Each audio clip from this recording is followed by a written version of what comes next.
रामकृष्ण हरी महाराष्ट्र वारकरी ध्यान चॅनल मध्ये आपणा सर्वांचं मनपूर्वक हार्दिक स्वागत। आज साधू संतांचे आशीर्वचन आणि कर्माचं फलीभूत होणं या विषयावरती विचार करणार आहोत।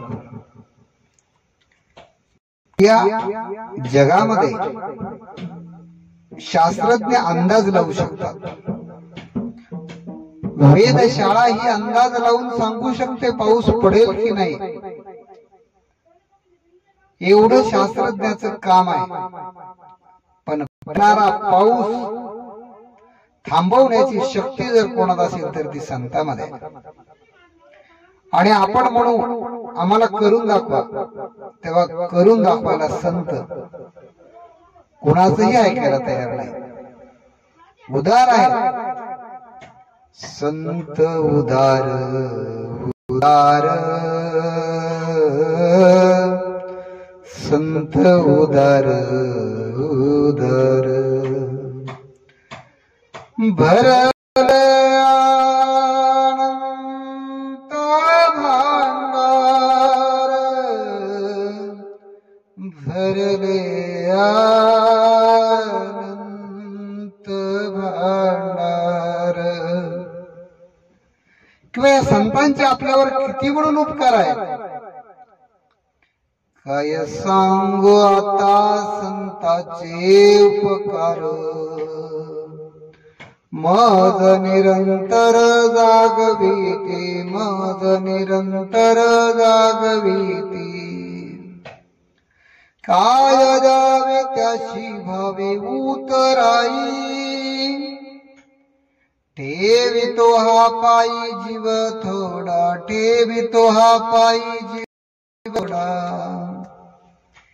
अनंत असे उपकार आहेत, म्हणून त्यांचं जर ऐकलं तर माणसाचं कधीही नुकसान होत नाही। एकदा एक सामान्य मनुष्याच्या एका साधू पुरुषाला विचारू लागला, महाराजजी मला घर बनवायचंय, काय केलं म्हणजे माझं घर तयार होईल? तेव्हा तो साधू पुरुषाने सांगितलं, तू एक मडका आण आणि एका झाडावर नेऊन त्याला आडवं ठेव।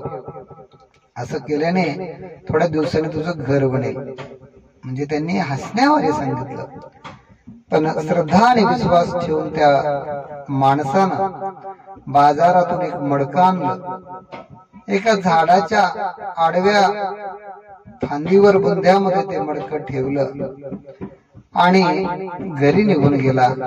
काही दिवसांनी त्याच्यामध्ये एक चिमणी आली, तिने काही गवत आणलं, कापूस आणला आणि आपलं घरटं बनवलं। ती चिमणी राहू लागली। राहत असताना इकडे मात्र ह्या माणसाचं घर बनलं। कुठला तरी घरकुल योजनेचा त्याला लाभ झाला असावा किंवा कोणीतरी त्याला मदत केली असावी, आणि असं करून त्याचं घर बनलं।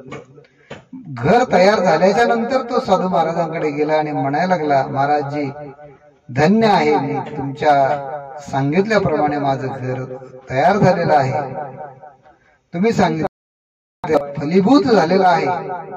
तेव्हा साधू सांगू लागले की अरे बाबा, असं केल्याने खरंच घर बनतं हे मला सुद्धा माहिती नाही, पण तुझं घर कसं तयार झालं? आणि त्यांनी थोडस अंतर्दृष्टीनं पाहिलं तर त्यांच्या लक्षात आलं की एका चिमणीचं घर यानं बसवलं आणि त्या चिमणीचे आशीर्वाद मात्र याला मिळाले, आणि त्या आशीर्वादाने याचं घर याचं तयार झालेलं आहे। म्हणून आपण जेव्हा दुसऱ्यांसाठी काहीतरी करत असतो, चांगलं कर्म त्याचं फळ आपल्याला मिळत असतं, आणि जेव्हा आपण दुसऱ्यांसाठी वाईट कर्म करतो त्याचं देखील फळ आपल्याला मिळत असतं।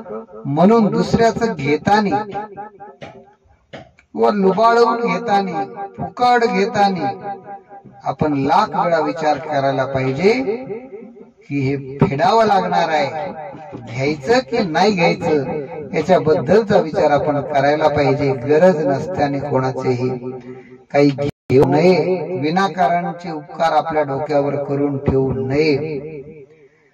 ज्ञानोबा राय सांगतात, जे आज मी ज्ञानेश्वरी सांगतो त्याच काय, तर मी अनेक जन्मामध्ये केलेले तपाची साधन आहे. अनेक जन्माचे सुकृत पदरी त्याचे मुखी हरी पैठा होय.